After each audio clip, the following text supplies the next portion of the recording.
pendapat Ustadz tentang Islam Nusantara. Beri jawaban yang tegas, padat. Setelah itu kami tidak akan tanya lain orang lagi.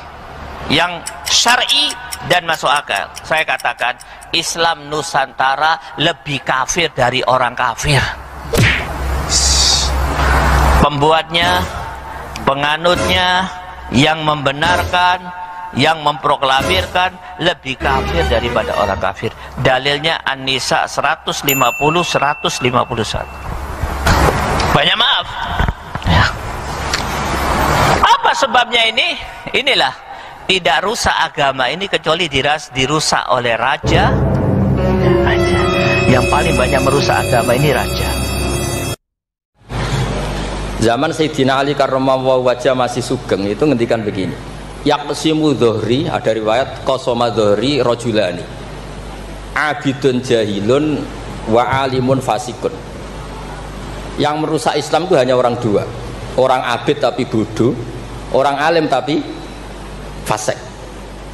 Itu ulama dulu segampang ini membuat padanan itu dan maknanya sama. Fasadun kabirun alimun mutahatiku wa akbaru minhu jahilun mutanassiku. Kerusakan besar kalau ada orang alim yang fasik, tapi lebih rusak lagi kalau ada orang bodoh ahli ibadah. Itu punya cerita. Kenapa orang alim yang fasik afdalu min jahilin mutanassik atau min jahilin abidin? Apalagi gitu istana mati karena diminta istrinya.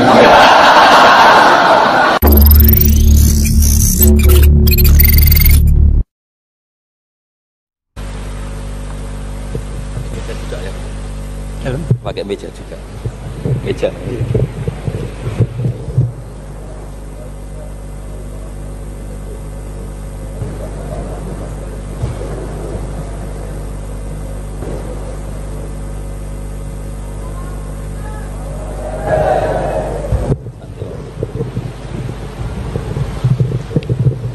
Assalamualaikum warahmatullahi wabarakatuh. Bismillahirrahmanirrahim. Alhamdulillahirabbil alamin. Wassalatu wassalamu ala asyrafil mursalin sayyidina Maulana Muhammadin wa ala alihi washabbihi ajmain. Amma ba'du. Yang sangat kula hormati paman kawula Ki Haji Idris bin Abdul Hamid bin Abdullah bin Umar, Mustasyar PBNU sekaligus Wakil Presiden Profesor Dr. Ma'ruf Amin, yang sangat saya hormati, yang sangat saya kagumi Ki Haji Mustafa Bisri, sedanten para habaib ingkang kula hormati, wabil khusus Habib Hasan Asgaf ingkang saya hormati, mas-mas kawula keluarga teng mriki ingkang kula hormati, yang masih haru nangis dawuh Gus Mus monggo diterusaken. Mergi ceritane niku mengharukan betul.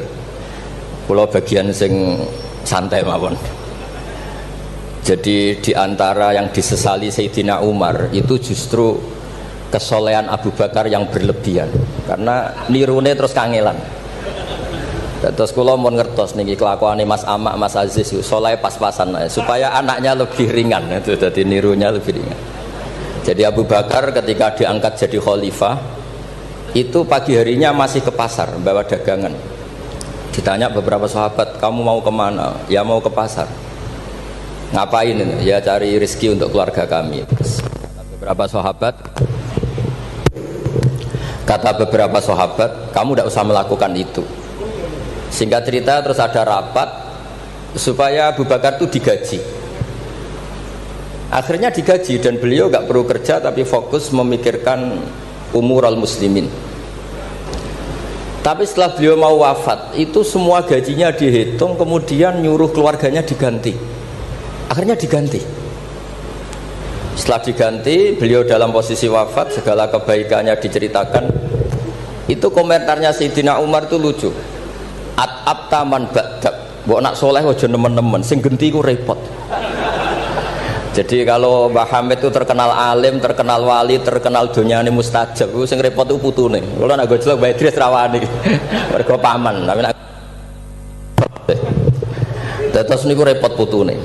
Misalnya apa yang ganteng ya kalah ganteng, apa alim ya kalah alim, donga mandi ya kalah mandi, pokoknya kalah kabeh.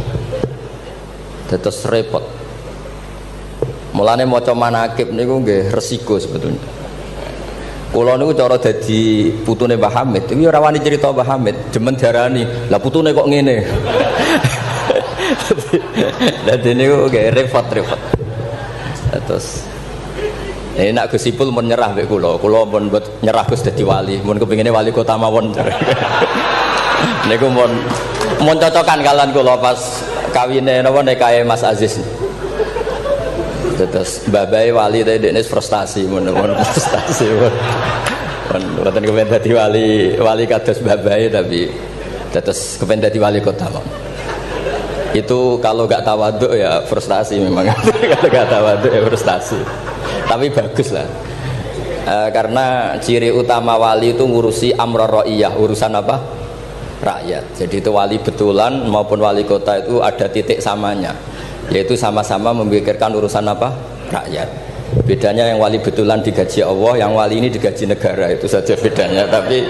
Tapi sama-sama al-ihtimam bi umuril muslimin, sama-sama serius mengurus urusannya orang-orang Islam. Saya kalau tadi saya memang menyiapkan materi yang ilmiah karena saya punya naskah nadzumanipun Sulam Taufik yang dinadzumkan Mbah Hamid, nanti saya terangkan.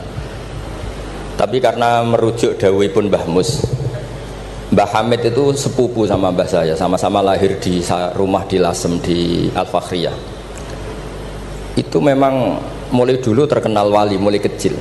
Tapi saya akan cerita dari sisi keilmuan beliau. Beliau lama sekali ngaji di Mbah Khalil Harun, jadi mertuanya Ki Bisri.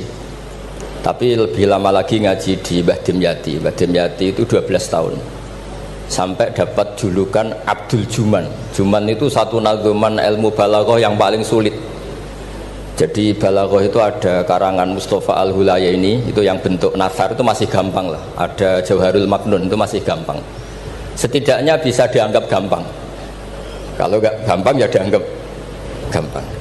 Tapi yang paling susah itu Juman. Saking susahnya itu nggak ada yang bisa nyarai. Akhirnya mu'alifnya nyarai sendiri. Itu namanya kitab Bukutul Juman. Tadi didol gak payu, akhirnya dipayoni mu'alifnya sendiri. Karena kaidahnya sudah ruwet. Dan itu diantara keahlian beliau memang tentang Juman. Seperti yang diceritakan Gus Mus tadi, diceritakan Mbah Mus tadi. Kalau orang ahli balaghah itu mengutarakan sesuatu itu indah. Itu yang dimuyai para ulama-ulama dulu. Tapi ya resikonya kalau sudah menghujat, itu ya sejelek-jeleknya. Itu orang Arab itu kalau sudah benci seseorang dan membayangkan wajahnya jelek, itu orang Arab kalau bilang itu kabrak roten nakarot hati. Jadi wes koyok tletong garing sing dicucuki pitik. Untuk tletong garing wes elek ijek dicucuki napa? Pitik. Jadi orang Arab itu memang ahli balaghah. Jadi kalau muji ya sundel langit, nak menjatuhkan juga sejatuh-jatuhnya. Dan itu ada ilmunya. Sehingga orang Arab itu misalnya muji orang baik, berperilaku gimana kalau kamu hubungan dengan orang sekitar Anda. Itu unik cara berpikir orang Arab. Karimun mata amdahu wal waro ma'i wa idza malum tuhu wahdi. Kalau saya kenal kiai, kalau saya kenal habib atau kenal orang alim, itu orang-orang mulia. Orang mulia itu cara memperlakukan gimana? Karimun mata amdahu, mesti amdahu wal waro. Sekali saya muji dia, pasti saya puji bareng-bareng orang banyak. Tapi wa idza malum tuhu wahdi, ketika saya kurang berkenan atau agak ngeritik, pasti saya kritik sendiri. Akhirnya itu jadi pola sosial yang sampai sekarang itu menopang Indonesia. Indonesia itu begitu mencintai Pak Karno, Pak Hatta, mencintai para pendiri bangsa ini. Dan ketika mencintai itu diungkapkan secara publik. Dan ketika ada tidak cocoknya, misalnya ya apalah namanya orang kan ada tidak cocoknya, ya dimpet dewe. Jadi rodok-rodok buku sundupan kira-kira gitu karena memang itu etika yang benar. Jadi karimun mata amdahu wal waro ma'i wa idza malum tuhu wahdi. Orang mulia itu orang yang kayak apa? Orang yang ketika baik atau ketika kami puji, akan saya puji secara publik, secara massal, secara masif. Wa idza malum tuhu wahdi. Dan ketika saya kurang berkenan atau agak ngeritik, maka akan saya kritik sendiri. Misalnya dalam banyak hal, saya sama orang yang terkenal wali itu ya kadang tidak cocok. Tidak cocoknya mungkin hasut atau nggak bisa niru, tidak tahu saya. Tapi ya kadang-kadang tidak cocok. Tapi itu tampet. Nah, ini tak omongkan itu untuk cerita, bukan. Karena wali itu ya punya rival. Ada rivalitas wali itu ya ada. Ada dua wali besar yang saling tidak cocok. Satu itu wali kalau sakit itu muni waduh pokoknya sakit. Ditiliki sama wali, sama-sama wali. Kamu itu wali kalau sakit kok waduh wali model apa? Wali itu ya kayak saya, tidak pernah sambat gitu. Kalau sakit pun menengahi gitu. Terus justru itu masalah kamu di situ. Sok wali pakai perilaku wali. Justru saya seperti ini jadi wali karena koyok wong awam. Ini tawaduk saya gitu. Jadi ini dua wali besar, kecil kan. Maka kalau ada orang muni waduh aduh anggap wali yang sedang tawaduk niru orang awam itu. Atau memang awam betul. Jadi wali itu ya kecil kan, ya saling tidak cocok. Maka masyhur dalam cerita Abu Yazid Al-Bustami, itu beliau GR sama Allah sampai tanya, ya Allah yang setingkat dengan saya itu siapa? Itu dijawab yang tidur dekat kamu itu, satu kamar tidur terus, hanya sholat fardu dia bangun. Padahal Abu Yazid itu tahajud, witir, apa saja dilakukan. Terus ditanya sama Allah, kenapa ya Allah? Kamu itu ibadah serius sama saya itu kayak nganggap saya gimana gitu. Kalau kamu udah ibadah kayak mesti saya hukum. Kalau ini tidak, nganggap saya itu baik. Terus ditinggal tidur. Jadi saya ini agak ya kalau ya tadi ingin jadi wali yang jalur-jalur gitulah, yang kayak gitu. Ya jalur-jalur gitulah. Ini bisa ditiru tapi kayaknya yang sudah dikasih saya itu, jadi tidak semuanya bisa niru. Karena wali ilmu itu beda, harus menjaga konstitusi ilmu. Jabir bin Abdillah itu tahu pakaian kalau orang sholat seperti ini, pakai gamis yang terhormat, pakai baju yang sangat-sangat terhormat. Itu Jabir ini termasuk minas sabiqinal awalin, sahabat Nabi yang luar biasa. Itu datang ke masjid, gamisnya dicopot, pecinya dicopot, terus tinggal satu sarung, akidan torofaihi ala atikihi. Ini cerita itu ada di Bukhari, di bab Kitabul Ilm. Zaman kalau tentang saya berarti tentang Bukhari, karena ini ada di kitab Bukhari. Kalau nggak percaya dicek, kalau nggak ketemu berarti tidak pernah mutolaah, bukan salah saya. Semuanya ditanggalkan kecuali sarung satu, terus akidan torofai izarihi ala atiki, ditancang begini aja. Terus beliau ngendikan sama tabiin,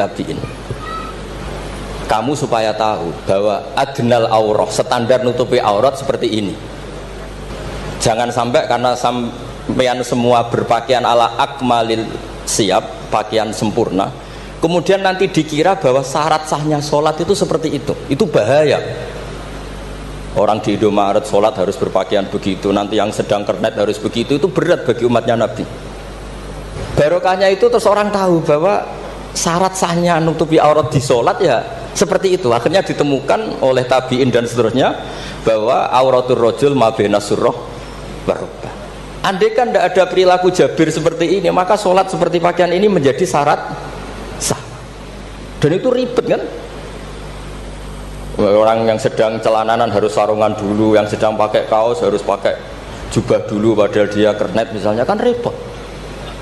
Jadi wali jalur ulama itu memang agak aneh. Makanya ya jangan ditiru lah, kalau tidak ulama jangan ditiru. Makanya saya itu ya kadang-kadang pura-pura ada dengar itu kalau ada cerita-cerita wali-wali yang khusuk-khusuk, yang ibadah berat-berat itu saya tidak siap dengar. Saya lebih siap dengar begini, Mu'ad itu ngimami sholat, bacanya kepanjangan. Alhamdulillah ditegur Nabi, kalau ngimami jangan panjang-panjang. Itu saja yang saya hafalin yang model gitu. Andai kan Nabi hidup di zaman akhir, nggak perlu negur karena sudah kulhu semua. Berarti sampean kulhu dalam rencana Nabi gitu, karena sudah ada panjang-panjang. Tapi yang menjadi ditegur mungkin kok jadinya kulhu itu, kulhu terus itu. Jadi sebetulnya untuk menjadi wali itu ada banyak hal. Ada wali penjaga konstitusi ilmu. Sehingga kata Imam Nawawi, Tofa Rasulullah Sallallahu Alaihi Wasallam rokiban wa yatufu ashabuhu musyatan. Nabi itu tawaf itu justru berkendara naik unta. Padahal semua sahabat tawafnya itu jalan kaki. Kata Imam Nawawi, Nabi yang tawaf berkendara itu afdolu wa afdolu bi alfi darajatin dibanding tawafnya sahabat yang jalan kaki. Meskipun secara kaidah al ajur bi qadrit ta. Karena Nabi andaikan tidak tawaf rakiban maka akan dikira syarat-syaratnya tawaf itu harus jalan. Dan itu kita kebingungan ketika harus tawaf pakai kursi roda, pakai kursi dorong. Tapi barokahnya Nabi tawafa rakiban maka akan ada konstitusi baru bahwa tidak menjadi syarat sahnya tawaf harus masyian, tapi sah secara rakiban. Jadi wali itu ya macam-macam. Sehingga kitab Sulam Taufik yang dikarang oleh Habib Alim Al-Alamah Abdullah bin Husain bin Thohir itu dikarang seorang Habib Alim Alamah Wali Abdal. Tapi ketika ngarang fikih itu diantara yang ditersangkakan itu apa? Ijabu malam yajib, mewajibkan sesuatu yang tidak wajib. Saya ini didikan Mbah Maimun, didikan bapak. Kalau Mbah Mun ngeluh gitu, aku sakjane ya kepengen hak santriku tirakat terus apalah. Tapi tirakat itu gak wajib. Engko nak ijabu malam yajib aku dosa. Akhirnya keterusan kalau bukan tak ketirakat. Jadi bagi yang tidak dirakat anggap aja ngelakoni apa? Tidak boleh mewajibkan sesuatu yang tidak wajib. Sampai tidak boleh bilang santriku wajib puasa Senin Kemis. Cari kitab sunat kok arani wajib. Tapi resikonya nanti santri merata puasa Senin Kemis mereka arani sunat terus. Resiko mana? Tapi apapun itu ini ilmu. Sehingga kata Ibnu Hajar Al-Asqalani, dan ini kebetulan banyak yang niru tapi kita cukup punya argumentasi untuk tidak niru. Nabi itu sama sih ingat dawe Mbah Mun. Wong lakoni kitab ya aja nemen-nemen. Nak nemen-nemen kok kowe ya kaya wong-wong iku. Gak perlu saya sebut lah, ini sensitif. Wong-wong iku siapa kamu tahu. Nabi itu kalau habis sholat, karena Rasulullah sallallahu alaihi wasallam idan sorofa min sholatihi aqbala alal hadirin atau alal musallin. Jadi Nabi setelah sholat, kalau beliau menghadap kiblat, setelah itu menghadap kemana? Ke timur, karena aqbala alal hadirin. Tapi para syurrahul hadis, para syurrahul Bukhari itu menafsirkan itu tidak harus menghadap ke timur. Itu adalah bentuk maklumat dari Nabi bahwa imam setelah sholatnya selesai harus mengatakan sesuatu atau melakukan sesuatu apa saja untuk memaklumatkan kalau sholatnya sudah apa? Selesai. Kenapa itu harus demikian? Kata Imam Bukhari, kata Surahul Bukhari, orang itu berjalan 3 kilo, 7 kilo demi menangi Nabi itu jadi makmum. Bayangkan kalau Nabi tetap menghadap kiblat dengan posisi kayak tawarruk, lungguh tahiyat akhir, nanti Nabi dikira masih sholat. Dan kalau orang itu takbir Allahu Akbar terus ikut duduk, sholatnya sah apa tidak sah? Tidak sah, karena dia menggantungkan sholat dengan orang yang sudah tidak sholat. Itu bahaya, secara fikih seperti itu udah kebahaya. Karena irtibatus sholat biman laisa fi sholatin, dia menggantungkan sholat dengan orang yang sudah tidak sholat. Dan itu secara fikih bahaya, maksudnya bahaya dianggap gak sah. Untuk memaklumatkan itu maka Nabi menghadap ke timur kalau dalam konteks Indonesia, supaya mereka tahu kalau Nabi sudah tidak sholat. Nah, kiai-kiai Jawa pinter, penggantinya kalau madhep timur kok sawangane apa ngandani, akhirnya madhep ngalor. Ini sudah kompromi politik, ini sudah ada ngadep ngetan tapi madhep ngalor. Ada yang nggak madhep ngetan, nggak madhep ngalor tapi muni astagfirullahaladzim, astagfirullah. Sementing jangan tunjukkan dengan rokokan. Nah, itu nggak boleh. Jadi makanya nggak boleh membuang ilmunya ulama. Karena dengan penjelasan seperti itu sebenarnya yang paling pokok adalah pemakluman bahwa sholat ini sudah selesai, sehingga yang datang tidak menjadi makmum. Karena sekali yang datang posisi makmum itu nanti dia menggantungkan sholat dengan orang yang sudah tidak sholat. Kayak apa guru-guru kita? Dan itu bisa dipelajari dari kitab-kitab kesayanganipun Mbah Hamid. Saya dengan beliau kalau pakai keluarga, beliau sepupu mbah saya. Kalau pakai sanad guru ya misalnya saya sering ngaji sekali sama Mbah Maimun. Mbah Mun bisa lewat Mbah Zubair dulu ngaji Kiai Fakih Mas Kumambang yang di Gresik itu. Kiai Fakih ini ngaji sama Kiai Mahfud Termas. Berarti saya kelima. Kalau Mbah Hamid misalnya ini Gus Amak, Mbah Idris, Mbah Hamid, Mbah Dimyati. Mbah Dimyati itu adik kandungnya Kiai Mahfud Termas juga muridnya. Jadi hitung sanad itu nanti ketemu semua di Sayyid Abi Bakar Sato, pengarang I'anatul Thalibin. Atau misalnya saya pakai Mbah Mun, Mbah Karim Lirboyo. Mbah Karim ini sama Syekhona Khalil atau sama Mbah Hashim. Setelah itu Mbah Mahfud ya sama dugi Sayyid Abi Bakar Sato. Karena Syekhona Khalil di beberapa manaqibnya itu pernah ngaji langsung sama Sayyid Zaini Dahlan, gurunya Sayyid Abi Bakar Sato. Tapi ketika masih sebagai thalibul ilmi pernah ngaji juga di Sidogiri, pernah ngaji di babah istrinya Gus Aziz ini di Kiai Nur atau di Kiai Soleh di Langitan. Jadi kesanatan guru kita ini sama. Di antara aturannya adalah tadi, konstitusi ilmu itu harus dijaga. Karena kalau nggak dijaga itu umat akan ngira itu aturan baku dan itu bahaya. Bahaya sekali, bukan sekedar bahaya tapi bahaya sekali. Sehingga Sayyid Abdullah bin Husain bin Thohir dalam Sulam Taufik itu di antara pantangannya ahlul ilmi itu ijabu malam yajib, mewajibkan sesuatu yang tidak wajib. Makanya saya sering nangis andaikan orang-orang Islam itu ikhlas dan berperilaku kayak umumnya orang, itu jadi wali semua. Karena yang qobliyah terus ya baik, yang ba'diyah terus baik, yang tahajud witir ya baik. Tapi bayangkan misalnya ada orang mau masuk Islam, kebetulan sing didelok orang seperti itu rasido Islam kira-kira.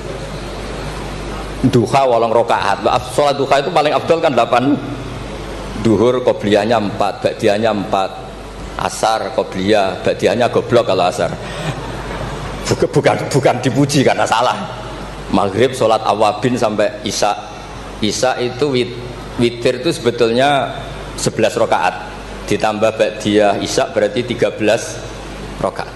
Iku kira-kira sing apik Islam ora sida, mergo wegah salate. Tapi baru kayak wong Islam sing ra saleh-saleh, salate pas pendak maktubah. Wah, ketoke Islam kok gampang. Ijek rokokan, bareng komat pateni melok salat. Bar salam balik nang rokoke dirokok. Ya sudah gitu sampai mati gitu. Kok penak, ternyata Islam itu tidak berat. Itu juga ada sanadnya. Ada seorang Arabi tanya, ya Rasulullah Islam itu apa? Khamsu sholawatin. Terus dia tanya, hal alayya ghairuha ya Rasulullah? Qala la illa anta tawwa. Gak isiku tok pas. Sampai 5 rukun Islam dijawab. Setiap ada ulama yang mengatakan witir itu wajib. Ada juga ulama yang mengatakan witir itu wajib. Itu langsung wa hadza batilun li hadisil a'rabi. Pendapat itu jelas salah li hadisil Arabi, karena ada hadis Arabi jelas tanya Nabi, hal alayya ghairuha ya Rasulullah, di luar 5 waktu itu apa ada yang wajib? Qala la. Jadi barokahnya Bedui ini setiap ada ide witir wajib, tahajud wajib, pernah ada ide-ide itu ya ada. Itu langsung wa hadza batilun di hadisil Arabi. Ketika era Imam Malik, beliau mengarang Muwatta. Ini sebagai bentuk penghormatan saya sama Mbah Hamid. Karena kalau beliau terkenal wali itu tidak usah saya terkenalkan. Saya akan mengikuti Mbah Mus tadi. Sisi betapa beliau seorang alim alama, seorang ahli balaghah. Nanti saya baca, saya juga bawa manaqibnya beliau. Ketika Imam Malik mengarang Muwatta, itu di teks Muwatta itu ada kalimat begini. Ghuslul Jum'ati, ada yang baca Ghuslul Jum'ati wajibun ala kulli muhtalimin. Mandi Jumat itu wajib bagi setiap yang sudah akil balik. Al-witru hakun wajibun ala kulli muslimin. Itu Imam Malik langsung nyusuli. Laisa huwa kama tarawuna. Makna wajib di situ bukan seperti yang kamu bayangkan. Jadi tidak wajib kalau ditinggal nggak mandi terus nggak apa? Sah. Lagi-lagi jawabannya apa? Li hadisil a'rabi. Nah, ini juga harus ada yang menjaga konstitusi seperti ini. Sehingga kata Sayyid Zabidi, pengarang kitab Ithaf itu, kalau kita sampai Ithaf ya hitung saja setelah Mbah Mahfud ini punya abah alim alama namanya Abdullah. Abdullah punya abah alim alamah namanya Abdul Mannan. Abdul Mannan ini awaluman lazama Sayyid Zabidi Sohibul Ithaf di Mesir. Jadi Abdul Mannan ini yang ditulis di kedutaan Mesir, orang Indonesia pertama yang sebagai ulama di Mesir. Beliau ngaji mulazamah sama Sohibu Syarhil Ikhya. Gini beliau mulazamah kalian sengarang Ithafus Sadat Al-Muttaqin, namanya Sayyid Murtado Az-Zabidi. Terus pokoknya sanad Indonesia itu top, stop pokoknya. Jadi kalau Mbah Hamid ya tinggal gitu saja, Mbah Hamid, Mbah Dimyati, Mbah Mahfud, Mbah Abdullah, Mbah Abdul Manan, terus ke Syarihul Ikhya Sayyid Murtado siapa? Az-Zabidi.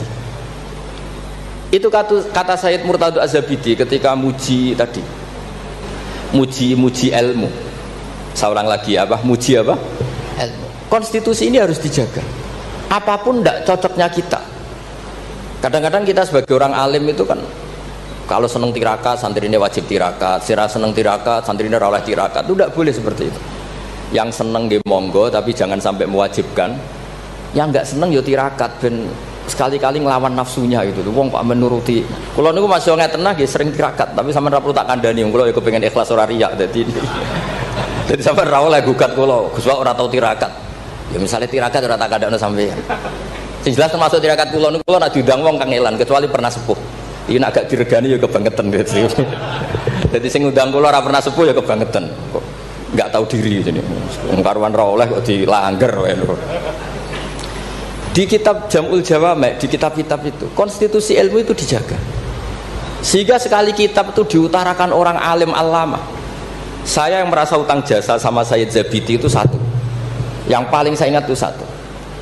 Allahumma sholli ala sayyidina Muhammad atau ala abdika rasulika Muhammad. Itu beliau mengurai. Wah itu luar biasa. Di antara urainya begini. Nabi Muhammad SAW itu melakukan apa saja termasuk yang paling basyariah itu adalah luar biasa. Asal jangan bayangkan Nabi itu macam-macam kok sampean terus rokokan, tidak akan itu. Andikan Nabi misalnya dahar gedang goreng di depan umum, Nabi itu kalau dahar di depan umum itu luar biasa. Kenapa luar biasa? Nabi itu jadi Nabi setelah Nabi Isa yang dituhankan, sehingga Nabi harus sesering mungkin memperlihatkan al-a'rad al-basyariyah. Beliau harus menunjukkan bahwa bahwa beliau adalah seorang manusia. Sehingga Nabi dahar itu dengan sampean poso setahun ikut mulia Nabi dahar. Karena sekaligus pembatalan rububiyatun Nabi atau iddia rububiyatin Nabi. Dengan seperti ini Nabi sama juga memaklumatkan saya ini manusia. Buktinya saya dahar. Kayak apa kalau dibaca secara ilmu? Karena Nabi jadi Nabi setelah Nabi siapa? Isa. Maka kata Sayyid Az-Zabidi, agama ini agama terbaik. Dan umat Rasulullah SAW tidak akan mengalami apa yang dialami umatnya Nabi Isa. Caranya gimana? Dengan memperbanyak baca sholawat. Jadi cara Sayyid Zabidi, sholawat itu satu konstitusi ilmu. Allahumma Allah pemberi, ala Muhammad atau ala Sayyidina Muhammad yang diberi. Jadi gak mungkin hadil ummah menuhankan kanjeng Nabi Muhammad. Dengan cara baca sholawat, Allahumma ya Allah saya minta engkau sebagai pemberi, kasihkan sholawat terbaikmu kepada hambamu yang bernama Muhammad. Dengan teks sholawat ini sekaligus penjaga konstitusi tauhid, dan hadil ummah tidak akan mengalami kayak yang dialami umatnya Nabi Isa. Nah sampean gak mau sholawat itu kasihati. Nak diwaca sakmene nyaur utang, nak sakmene untuk bojo ayu, nak sakmene iso wayo, wis ngono kelakuane. Itu saya tidak tertarik. Wong kok ora tau ngregani ilmu menurut saya. Saya baca sholawat itu ya tidak banyak-banyak, ya 2, 3, tapi dengan penghayatan kayak Sayyid Zabidi. Ya akhirnya ya rapati terus keramat kok sampean, tapi secara konstitusi ilmu lebih diridhoni Allah mbek Rasul. Aku yakin. Karena tadi Nabi itu jadi Nabi setelah tragedi Isa dituhankan. Sebab itu Sayyid Muhammad ketika muji Rasulullah SAW itu selalu mengutip dawe Al-Busiri, da'mat da'at hun nasara fi nabihimi wahkum bima syi'ta madkhan fihi wastaqim. Kita semua tahu Mbah Hamid adalah pengagum kitab Burdah dan beliau sering baca Burdah. Di antara burdah yang dipakai semua ulama termasuk Sayyid Muhammad setiap ngarang madaih itu apa? Dak ninggal nosiro ma ing perkara iddaat kang mendakwahkan hu ing mas sapa an-nasara fi nabi. Yang penting kamu muji nabi, aturan dasarnya apa? Tinggalkan apa yang pernah dilakukan orang Nasrani, yaitu saking mujinya Nabi Isa sampai menuhankan Isa. Itu saja kamu hilangkan. Dak madda'athun nasara fi nabi. Setelah itu kamu tanggalkan, kamu hilangkan wahkum bima syi'ta madkhan fihi wah takim. Setelah itu kamu muji Nabi Muhammad sundul langit gak apa-apa. Asal sudah meninggalkan dak madda'athun nasara.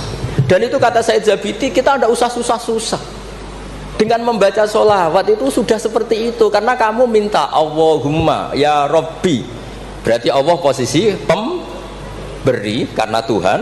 Nabi apapun ala qadruh, apapun tingginya derajatnya Nabi itu posisi penerima. Sehingga kita muji Allah karena dia Tuhan, dan muji Nabi sebagai ahabbal khalqi ilallah, yang paling berhak mendapat afdholas sholawat minal. Wah, nah coba kalau orang Islam baca sholawat kayak itu, kayak apa luar biasanya. Itu yang bisa seperti itu siapa? Lagi-lagi ahlul ilm. Kalau tidak ahlul ilmi ya kasiyate tadi. Paket ini untuk apa? Paket ini untuk apa? Ya ribet. Kalau nggak sering jalur ijazah tiang, tapi alhamdulillah terkenal ramandi terus sudah boten. Sing jelas tak amuk. Sering kalau dia, Gus, nek nak maca sholawat kasiyate apa? Kowe iku nabi-nabi dhewe perhitungan. Nak maca selawat go nabi yo sing seneng, maca arang-arang kowe perhitungan, njaluk opah. Gus nyun ijazah jenengan namuk. Kowe ku ora bener. Ya ana kiai ngados kula ya ana ben wong ku sadar lah bener. Tapi ada kiai yang baik, tiap minta ijazah dijazah. Timbang mara Gunung Kawi mendingan dijazahi selawat. Lah itu masalah istihad, ini masalah apa? Istihad. Nah ini sesi terakhir kalau ben ra suwi-suwi. Ya bingung kalau suwi-suwi Bos. Niki kalau waca tentang Mbah Hamid yang ini tulisan yang di buku ini, yang ini tentu sudah disahkan Mbak Idris, di sini juga ada tanda tangan beliau. Bismillahirrahmanirrahim. Wajtahada kullal istihadi khilalaha fa akhudha min kulli ilmin min ulumiddin khadzuhul awfa wa qistahul akfa. Wa baro'a fi ilmil balaghati wal bayani hatta istahara bi abdil juman li qudrati istidharihi abyata wa syawahida mangdumati ukudil juman bi kulli jaudatin wa itqanin wa uyina akhiran mudiran wa umdatan lil ma'had wa mudiran idaratil madrasah allati unsiat di awali maratin lil ma'had. Jadi beliau itu sudah rahasia umum, sampean tanyakan orang alim manapun pantangannya mesti maca juman. Wes wong alim sak Indonesia lah. Kon ngorek juman mbok opo sak miliar mikir yakin. Pemene nak sing ngaji kula. Nak sing ngaji wong goblok mungkin wis rada aman lah napa. Nek sing ngaji padha wong alime mesti mriyang iki. Iki macane mantamin apa manna. Bahasa Arab yo lucu. Man yo tulisannya mem nun, manna yo mem nun, min yo ribet njen bahasa Arab. Makanya ada orang tanya maknane lam tardiman yo gara-gara itu. Gus maknane lam tardiman opo-opo? Jebule lam tarodaman. Ram taro ora ningali sapa mar'ah daman ing getih, diwaca langsung lam tardiman.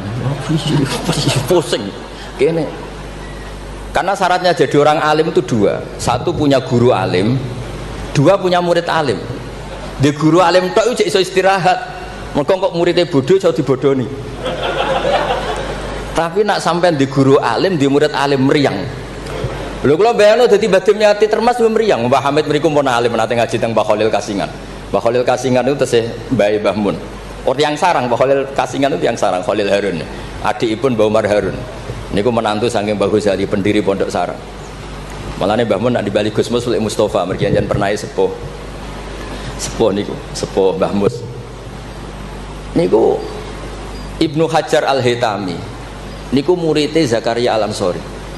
Zakaria Al-Ansori di guru jenenge Ibnu Hajar Al-Asqalani. Nek ape ngaji yo meriang, mergo kon maca. Ah, waca. Gurune alim alama. Nek ape mulang yo meriang, mergo muridé alim. Aku nak ora bener diguyu Ibnu Hajar Al-Haytami. Tidak dia udah guru alim, dia murid. Makanya sumpek. Sebenarnya Zakaria Al-Ansori sumpek. Masyhur beliau. Lima dakunta aliman hatta staharta bi Syekhil Islam. Jabe li anni dupiktu baina hajuraini. Masyhur. Aku digebek watu loro. Ya aku nak ngaji yo sumpek perkara di guru alim alamah. Nak ape mulang yo sumpek mergo di murid alim alamah. Ya meriang. Jadi akhirnya yo nak ngaji yo mutolaah, nak ape mulang yo mutolaah. Mergo muridnya pinter. Zaman itu terkenal Ibnu Hajar Al-Haytami, alim alamah. Wong karangane luwih akeh timbang gurune. Jadi mulane di murid orang alim ya barokah maksudnya sampean gue. Jadi aja men ngeluh murid kok uga alim-alim iku Allah sudah nyediakan berkah. Enak muridmu alim iku meriang.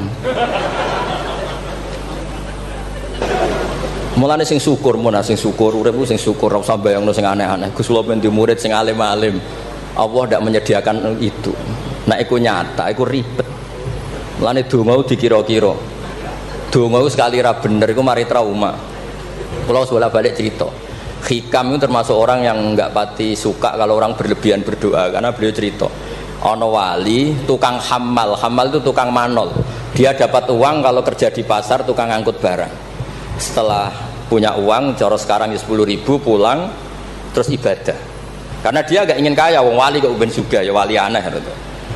Tapi nak wali kok ora sugih itu ya aneh juga. Karena nak kepen sugih berarti toma. Nak gak sugih berarti rapati durusi pangeran. Padahal waqat qala ta'ala lidunya ukhdumi man khodamani. Ana sing maca ikhdami man khodamani. Kalau tak waca loro ben ketok isane ngaji, mergo guru. Kula niku ya ribet. Kula niku mboten pamer alim mboten. Justru kula ngetokno alim ngergani guru-guruku. Nak kula ora ngetokno alim kan wong muridé Mbah Mun kok ngono. Dadi kula niku ya rada sombong tapi niate sae. Kan yo Gus Idris isin misale ponakan kok gobloke ngono. Dadi niki kesawangane sombong tapi niate adab nih.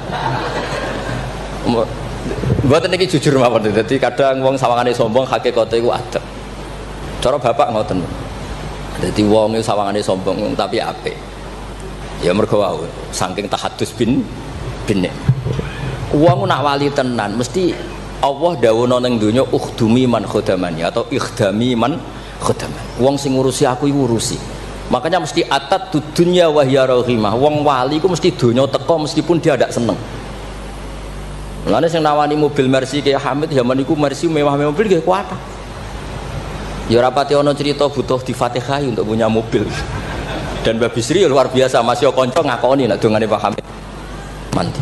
Meskipun ya sering bodoni Pak Hamid Ki Bisri, masyhur ceritane. Ki Bisri nate diundang teng mriki mboten disangoni Mbak Ki Hamid. Umur kok kanca. Wis dah aku ra mbok sangoni klambimu tak pek. Bareng dipek dibeto teng Kasing teng Rembang mriko didol mek muhibine Mbah Hamid. Payune luwih larang timbang harga mubalek. Zaman iku misale umume balek dipangoni 1,5 juta, iku payu 3 juta. Yo gak ana cerita ngoten enten WA Ki Bisri kalian Ki Hamid ora tau WA-an. Bareng Ki Bisri sowan mriki susuke Kang. Jadi di sini wali ya rileks guyon santai. Jadi singkat cerita nih hamal niki ndonga ya Allah kula niku wali mau kepen mangan sak piring kok dadi hamal. Kula niku sukani rezeki sing ora usah kerja. Walhasil beliau itu udhuiyah sarikon di dakwah dia mencuri terus di penjara untuk jatah mangan tiap hari untuk jatah mangan. Gusti kenapa harus penjara? Kan kamu minta rezeki tanpa kerja. Gak iso sampai pangeran ralat doa mboten saged. Mulane donga niku aja ya sing ana sunah Rasul. Mergo nek sekali keliru niku ribet. Mulane kula nate wonten tiyang melarat wedok elek kebetulan niku rayu. Yo dongakno Gus, dongakno bojo kula niku sugih. Aku ya tak jawab. Sampean siap nak bojomu sugih? Maksudnya nak sugih iku mesti pertama digenti ku omah. Bariku mobil. Bariku mesti dievaluasi ku sampeyan. Omah wis apik, mobil wis apik, mau karek sitok. Kok penumpangnya ngene. Akhirnya mun Gus Rafsah. Dadi donga iku ya kudu dipikir lho. Lho coba setelah potongan wong lanang wis padha wae lah susu. Coba ketika omahe mewah, mobilnya mewah misalnya Alphard. Terus yang melebu seperti itu ya gak usah dijelaskan itu kan. Coba apa yang kira-kira dievaluasi? Rumah sudah diganti, mobil yang kira-kira diganti apa coba? Sakit, mboten Gus nauten mboten usah. Jadi kalau berkali-kali membatalkan doa. karena timbang donga ketok ramandine aduh ya sudah seperti itu. Niku nggih trik niku, ketularan gosipul politik niku.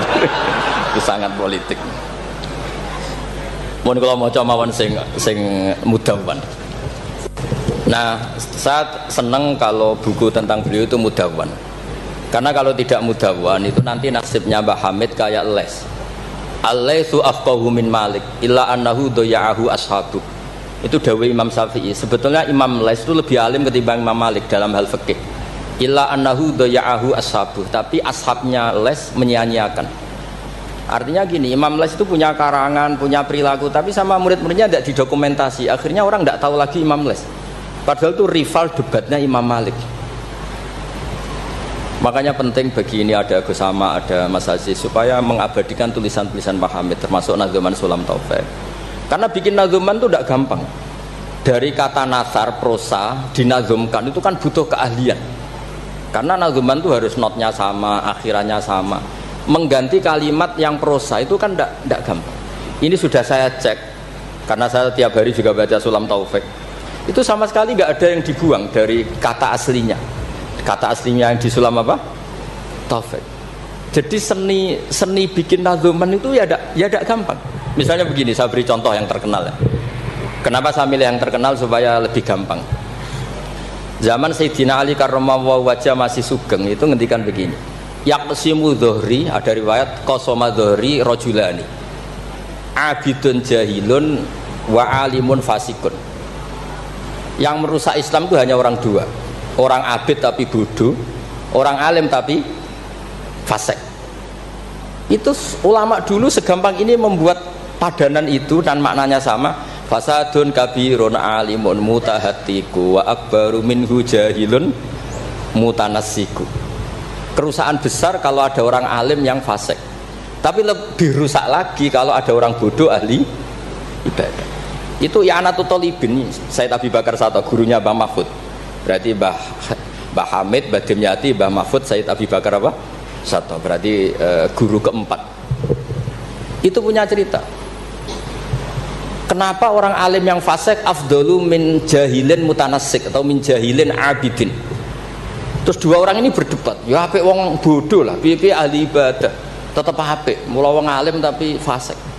Dua orang ini akhirnya sepakat. Marani wong bodoh sik. Marani wong bodoh ya pas ibadah jenenge wong bodoh. Ibadah. Dua orang ini ya rada kurang ajar wong loro. Ya fulan ana rabbuka, aku iki pangeranem. Seneng aku kowe nyembah aku terus.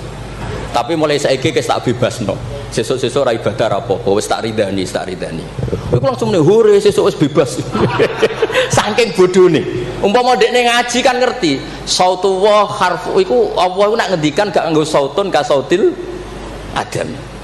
Umpama dekne tahu ngaji kan Allah iku mukhalafatul, ora mungkin Allah kok diswara kaya ngono iku ora mungkin. Tapi matur nuwun Gusti, matur nuwun Gusti. Mulai sesuk kula mun mboten salat malih. Menang sing sitok delok bodho. Wis, akhirnya golek wong alim sing fasik. Delok pas mabuk jenenge fasik. Mabuke jeneng masjid bisa. Wong alim piye-piye dhewe bau-bau masjid. Mabuk ning masjid. Seneng sing sitok. Wah, satu-satu berarti mergo sing mau bodoh sing sitok mabuk. Seneng sing dia pendapat ya apik wong abid sing bodoh timbang alim fasik. Mergo pas mabuk. Oleh muni ya padha kok pager. Ya fulan. Ama tastahi minni ana rabbuka. Mbok wong diisin to ambek aku pangeran ndelok kowe kok amen mabuk. Si wong alim mau masuk mabuk iki jadi sisa-sisa alime. Golek pedak. Ya fulan ulimukal ana rabbak. He fulan tak ulang pangeranku sapa? Ono pangeran kok nyuwara. Dibedak. Artinya dekne jek memenuhi definisi ilmu nak wa mukhalafatul bil hawadis. Wis mabuk lho cek waras. Ya maksudnya nak iso ya aja bodoh aja ngono maksudnya nak iso. Tapi ini kalau cerita tentang Mas Sama, tentang Mas Aziz ini mas-mas kula sedanten ndak gampang. Jangan kira terus ini hanya nukil, nggak gampang. Dari lafat apa nasar prosa kemudian menjadi apa? Nadzuman kayak tadi dari qasama dhuhri rajulani. Terus diganti apa fasadun kabirun alimun mutahatiku wa akbaru minhu jahilun mutanasib. Ini saya beri contoh ya. Tak beri contoh. Mari sampean Tidak semuanya ngaji Sulam Taufik. Nah, kalau ngaji terus radi ngertos dari teks aslinya. Misalnya begini ya, ini yang Hatmun alal mukallafid dukhulu fi dinina ja'a bihi rasulu ma'asubuti fihi bidawami wa akhdi lazimin ahkami. Ini kan persis teks di aslinya. Sampai siapapun yang ngaji Sulam Taufik pasti tahu. Terus kada kafis sifati wal af'ali subhanahu an al-sunil juhali. Ini mengganti ta'ala amma yaquluna uluwang kabiro. Ursila rahmatan ilal makhluqi turran wal ma'rufu bil masduqi. Ini berarti pengganti kata rahmatan lil alamin. Terus ini yang yalzamu kullu muslimin ayyamna'a islamahu wa sawnu amma qata'a min qaulin aw fi'lin aw i'tiqadi wa walladhi yatuna birtidadi. Ini kan waqad fasha tasahulul kalami fi zamani mukhrijil islami. Itu kan di apa? Di kitab Sulam Taufik memang kalimatnya seperti itu. Wa yaksuru fi hadzal zaman at-tasahul fil kalam begini-begini sampai keluar dari mereka kalamun sing mengeluarkan mereka dari nopo Islam. Terus di sini diganti waqad fasha tasahulul kalami fi zamani mukhrijil islami wala yaruna dzaka dzamban fatla angkau nidzakal fi'li kufron asla. Itu kan meskipun kamu hanya dengar itu persis seperti kata nasarnya. Orang menekuni sesuatu itu disebut apa?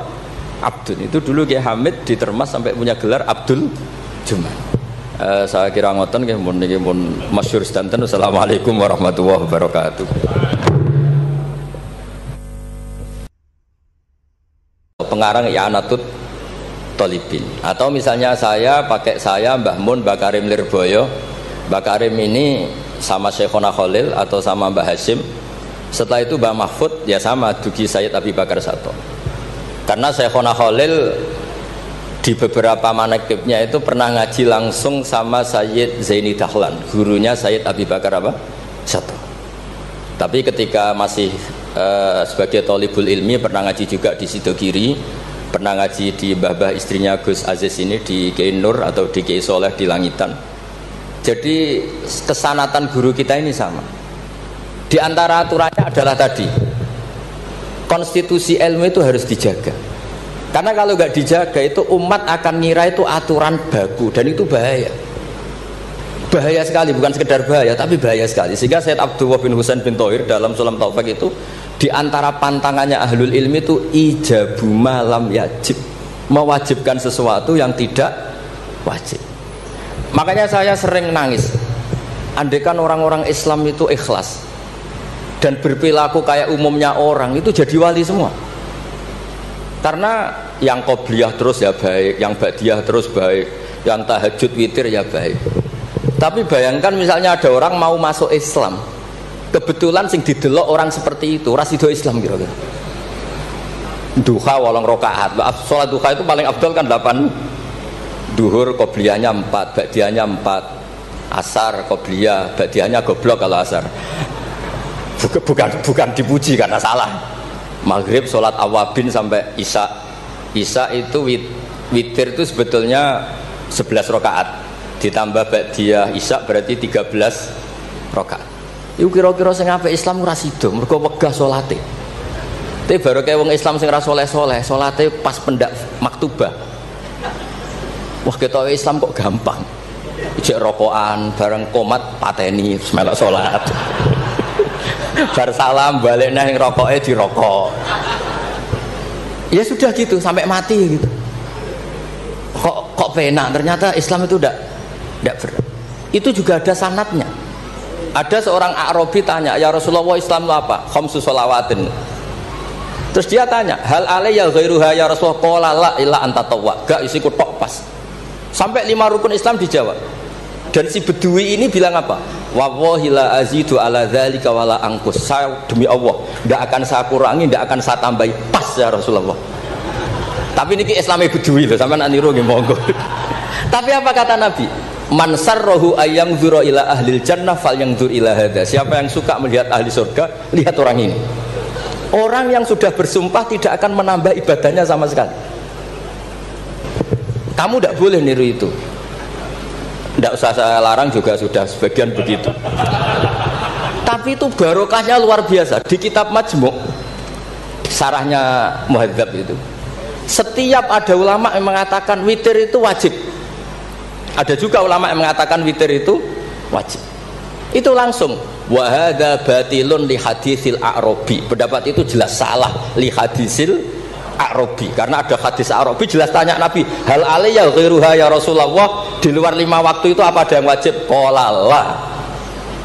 Jadi barokahnya Bedui ini setiap ada ide witir wajib, tahajud wajib, pernah ada ide-ide itu ya ada. Itu langsung wahada batilun di hadisil Arab. Ketika era Imam Malik, beliau mengarang Muwatta. Ini sebagai bentuk penghormatan saya sama Mbah Hamid. Karena kalau beliau terkenal wali itu tidak usah saya terkenalkan. Saya akan mengikuti Mbah Mus tadi.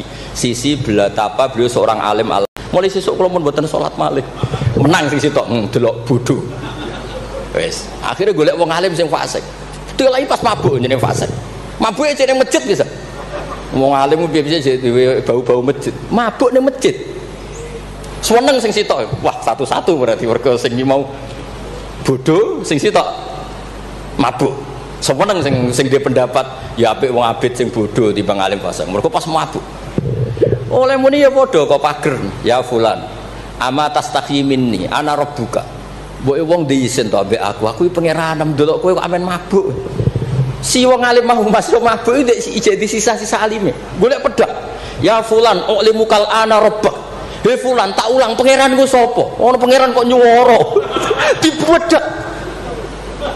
Artinya dekne jek memenuhi definisi ilmu nak wa mukhalafatul lil hawadis. Wis mabuk lho cek waras. Ya maksudnya nak iso ya aja bodoh aja ngono maksudnya nak iso. Tapi ini kalau cerita tentang Mas Sama, tentang Mas Aziz ini, mas-mas kula sedanten, ndak gampang. Jangan kira terus ini hanya nukil, nggak gampang. Dari lafadz apa nathar prosa kemudian menjadi apa nazuman kayak tadi dari qasama dhuhri rajulani. Terus diganti apa fasadun kabirun alimun mutahatiku wa akbaru minhu jahilun mutanasib. Ini saya beri contoh ya. Tak beri contoh. Mari sampean dorang tidak semuanya ngaji Sulam Taufik. Nah, kalau ngaji terus radi ngertos dari teks aslinya. Misalnya begini ya, ini yang khatmun alal mukallafid dukhulu fi dinina ja'a bihi rasulu ma'a subuti fihi bidawami wa akhdhi lazimin la ahkami. Ini kan persis teks di aslinya. Sampean siapapun yang ngaji Sulam Taufik pasti tahu. Terus kada kafis sifati wal af'ali subhanahu an al-sunil juhali. Ini mengganti ta'ala amma yaquluna uluwang kabiro. Ursila rahmatan ilal makhluqi turran wal ma'rufu bil masduqi. Ini berarti pengganti kata rahmatan lil alamin. Terus ini yang yalzamu kullu muslimin ayyamna'a islamahu wa sawnu amma qata'a min qaulin aw fi'lin aw i'tiqadi wa walladhi yatuna birtidati. Ini kan waqad fasyatasa hulul kalami fi zamani mukhrijil islami. Itu kan di apa? Di kitab Sulam Taufik memang kalimatnya seperti itu. Wa yaksuru fi hadzal zaman at-tasahul fil kalam begini-begini sampai keluar dari mereka kalamun sing mengeluarkan mereka dari nopo Islam. Terus di sini diganti waqad fasyatasa hulul kalami fi zamani mukhrijil islami wala yaruna dzaka dzamban fatla angkau nidzakal fi'li kufron asla. Itu kan meskipun kamu hanya dengar itu persis seperti kata nasarnya, tapi oleh Mbah Hamid digubah, monggo Mbah Firdan, sedemikian supaya menjadi nadzuman yang mudah dihafal. Jadi itu butuh malakah. Nah, kenapa beliau punya malakah itu? Karena ketika ditermas di antara kitab yang beliau kaji itu adalah Uqudul Juman sampai punya gelar Abdul Juman. Jadi saking mulazamahnya. Kayak kamu kalau suka uang, itu kalau orang Arab bilang abdud dinar. Makanya Nabi kalau ngeritik, tak isa abdud dinar, tak isa abdud dirham. Jadi kalau orang menekuni sesuatu itu disebut apa? Abdul. Itu dulu Kiai Hamid ditermas sampai punya gelar Abdul Juman. Saya kira ngoten nggih mun niki mun masyhur sedanten. Assalamualaikum warahmatullahi wabarakatuh.